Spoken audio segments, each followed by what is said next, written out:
Right. So this is where I do most of my story work. There's a lot of things going on in this room, and it would have been a very difficult thing to actually just sit down with a blank piece of paper and just start writing a story. It's only by visualizing everything in a physical space that it starts to slowly make sense and coalesce.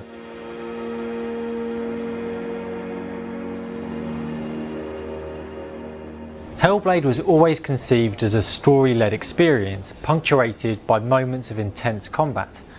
Unlike our previous titles, Hellblade is not a linear game, so creating a story required a different approach from us. Games don't need stories to be entertaining. So if you're going to do a story-driven game, then you have to ask yourself, why is this story worth telling? Why does it deserve to exist?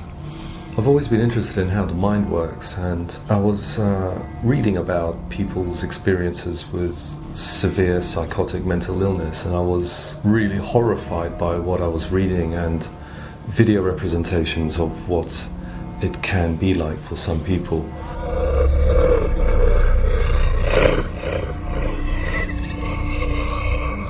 No, don't open it. He has to open the box. This is entirely your fault. Don't eat it. Don't eat it. Poison. Poison. I started to think about the role video games could have in representing that, and it occurred to me that in games you embody a character and you see things visually and orally, and you're involved in navigating worlds and decision making, and actually this is a profoundly good medium for representing those kinds of experiences, at least attempting to represent those kinds of experiences. You will die. We'll all die someday. It's getting dark. I'll continue tomorrow. You're afraid of the dark. I'm being patient.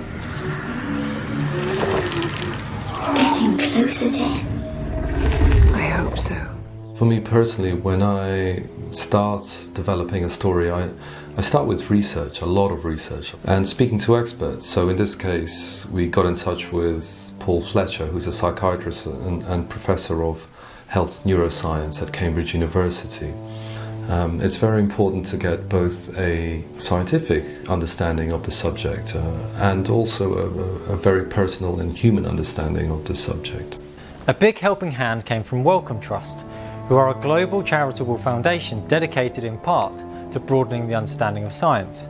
One of the great strengths of games as a medium is it allows us not just to read or hear about other people's lived experiences, but allows us to actually explore other worlds and experience other perspectives firsthand.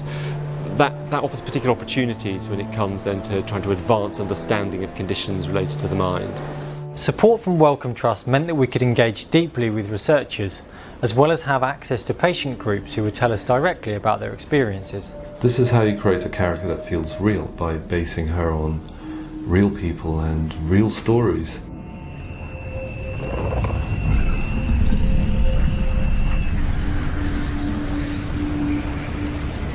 I see you.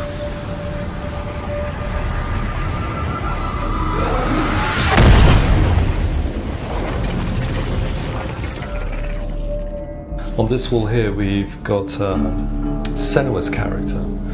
So she's placed centrally here, and around her are the different voices in her head that go on this journey with her. And each of them has a distinct personality and character and represents something to her. I often use pictures of famous actors or people I know because it helps me visualize a voice and a face when writing the story. This is where I've laid out her backstory. So I often start, on this game I started with tons of these, lots of little notes that represents moments in her past, and I'd come up with a couple hundred of these, and you can see them all here in a big pile, and I'd stick them all on the wall and see if I can start seeing patterns, see if I can start building a narrative. And in this case I split her story into 4 phases of her life: childhood, girl, teen and adulthood. I distilled each of the post-its down, each of the periods down to the bare minimum I thought I could get away with, each representing a complete story for that part of her life. At this point, I'm not even thinking about how you tell the story in the game. I'm just trying to define who she is. I want to believe that she's a real person and that the things she goes through in her life make sense. Get up and fight. You're pathetic. Control the fear. Let it pass through. Remember, it's Find the light, the light is your strength, now let it grow. open your eyes. Games are not like movies, which generally have a standardized 3-act structure that's told linearly. Every game has its own structure, so there's an additional dimension that has to be worked out before you can begin to write the story. So on this tabletop, I've put a representation of the structure of the world. So it's a big volcanic caldera with an island in the middle and various pathways out. And I started to put some of those post-its on this table and try chucking them out in different areas and trying to figure out how the flow of the gameplay might work.